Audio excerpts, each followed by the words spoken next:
Hello, my name is Jose Antonio. I work as lecturer and researcher in the Electrical Engineering Department at the University of Cadiz. My research interests include distribution, reliability, quality supply, and renewable energies.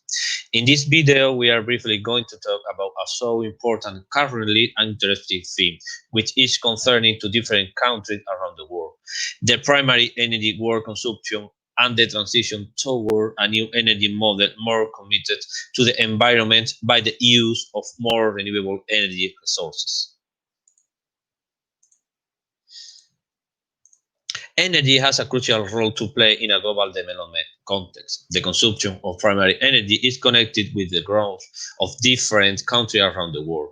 This is due to the fact that we need energy for almost all things that we make during our daily life. For example, to do the chore in our houses, industrial productivity and building, healthcare and education service, digital connection, means of transport, etc. If we take a look at the graph presented on the left side of this slide, that show the evolution of the global primary energy consumption from 1994 to 2019, it can be seen that the consumption of primary energy in the world is increasing through the time due to the constant evolution of the way that people live around the world. However, the most warning situation, which can be also seen in the right graph, is that approximately the 86% of the primary energy consumed comes from fossil fuels, coal, oil, and gas, with all the consequences that it implies. For example, the emission of the greenhouse gases.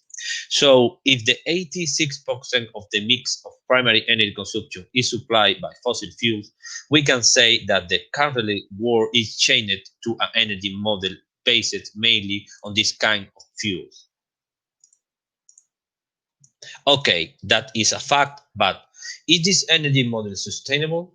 The sustainability can be described as the development that satisfies the needs of the present without compromising the capacity of future generations, guaranteeing the balance between economic growth, care of the environment, and social well-being. So, based on this definition, we can say that an energy model based on fossil fuels is not probably the best sustainable energy model.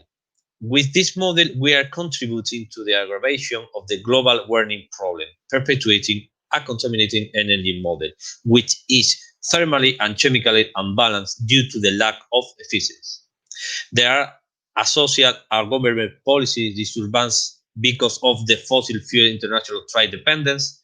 And finally, concerning to the future generation, there is a scarcity of fossil resources and future depletion of it, which compromises the capacity of future generation. So, for the benefit of the planet and its inhabitants, it is necessary to break with the chains of the fossil fuel-based model and build a new sustainable economic social system based on renewable energy that are able to respond to some problem. For example, against the waste of energy, a new energy model fits according with the needs, systems more efficient against the environmental pollution, a new distributed model based on clean energy that respects the environment and the nature, and against the unfeasibility model, a new sustainable, diversified, and insustainable model based on renewable energies. The main point to the transition toward a new energy model is the renewable energy that comes from natural sources of or process. An important fact is that the expansion in renewable energy is also happening not only at large scale systems, but also at small scale systems, from offshore wind farm to rooftop solar panel on homes that can sell power back to the grid.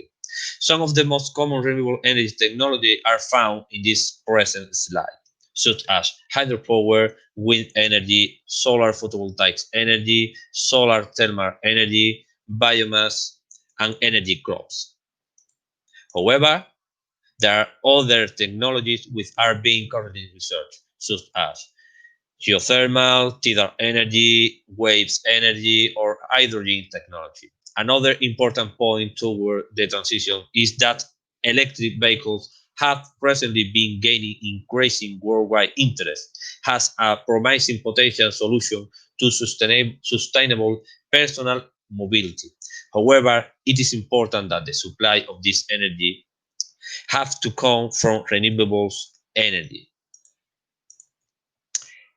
And finally, regarding to the world policy's response to climate change, the United Nations and his well-known Kyoto Protocol in his first and second committed try to cope with the emission of greenhouse gases, particularly the emission of CO2 around the world.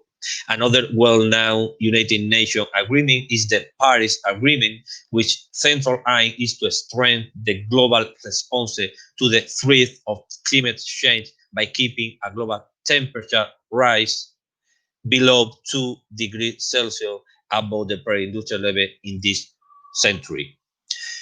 Following the way proposed by the United Nations, the European Union has its own policies response to climate change.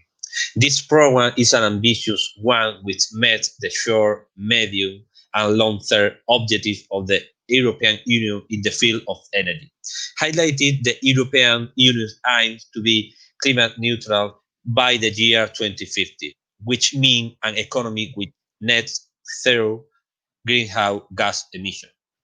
Well, dear student, this is the end of my presentation. I hope you will find interesting. I encourage you to visit Dalila website and know more about his courses, which are so useful.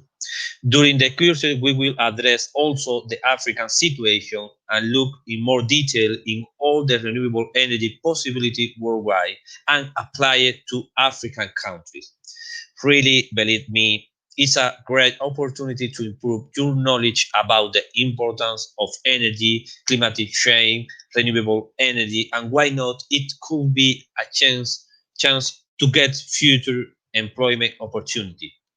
Thank you very much for your attention. This is all. Have a nice day. Bye bye.